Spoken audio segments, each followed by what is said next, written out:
Tip 16. 16. We're not going to 7. Be prepared for hard work, perseverance, and an adventurous journey. And again, I mentioned this many times, but as Ronald Heifetz points out, transformational leadership is not for the faint-hearted. For a congregation to become truly multicultural, quite frankly, as I mentioned before, almost everything will need to change. Worship, staffing, upfront leadership, new entry points, and so on. Good ideas, good intentions are not enough. Now, sometimes people go to Middle Church in New York City, or and then they hear about it, or they hear about it from somebody who has gone there, or they may look up at the website, and they'll say, wow, that's great. I sure wish we could have some of that creativity, that multicultural participation and energy and passion in our congregation. Now, what you don't see and what you don't hear or read is all the hard work, all the many years,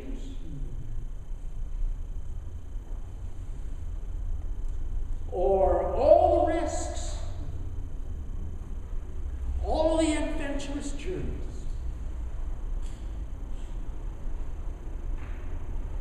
Thinking about some of these in my mind brings up emotions. As you said, I'm an emotional person, but you got that from my daughter. But she told you that. Daughters are daughters. Yeah, I know, she told you that. But anyway, what you don't see is all the hard work, all the many years, all the risks, all the adventurous journey it took to set the foundation for a church like Middle Church to happen. In 1985, a long time ago, when I arrived at Middle was a white congregation which had approximately 27 active members, and on a couple Sundays, there were only 8 people worshiping. That's almost ready enough to get out. It took 7 years and several detours, many distractions, and several very difficult and sad losses before some seeds, just some seeds of transformation took root and began to grow. It took another 3 years. 3 years after that, for those seeds of transformation to blossom. In other words, it wasn't until 1995. It wasn't until 10 years later, 10 years, that transformation of Middle became what I call systemic. In other words, it became the way we do things here. Now, that's the way we do things, but it took 10 years for all of that. In the Hebrew Bible, there is this. I want to say this first. So,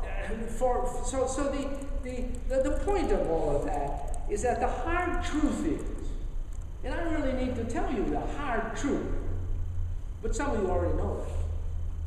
No multicultural transformational journey is automatic if it is not intentional and adaptive. It will not happen. If it is not intentional and adaptive, a congregation will It just will simply continue to do variations of the same things it has always been doing and continue to get variations of the same results it has always been getting. Now, after all of that little bit of a hard thing, in the Hebrew Bible there is this great story of encouragement for all of us. It's a story of, and maybe you know this story, it's about Ezekiel and the dry bones. Oh, yeah. That's one of my favorite stories.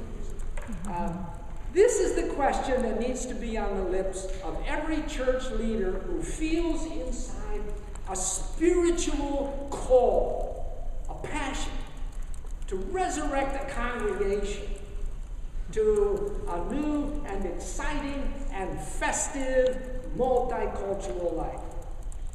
The question is, can these dry bones live again? Can these dry bones live again? Ezekiel's great response of encouragement to all of us to that question is, sure they can. Sure they can. No bones about.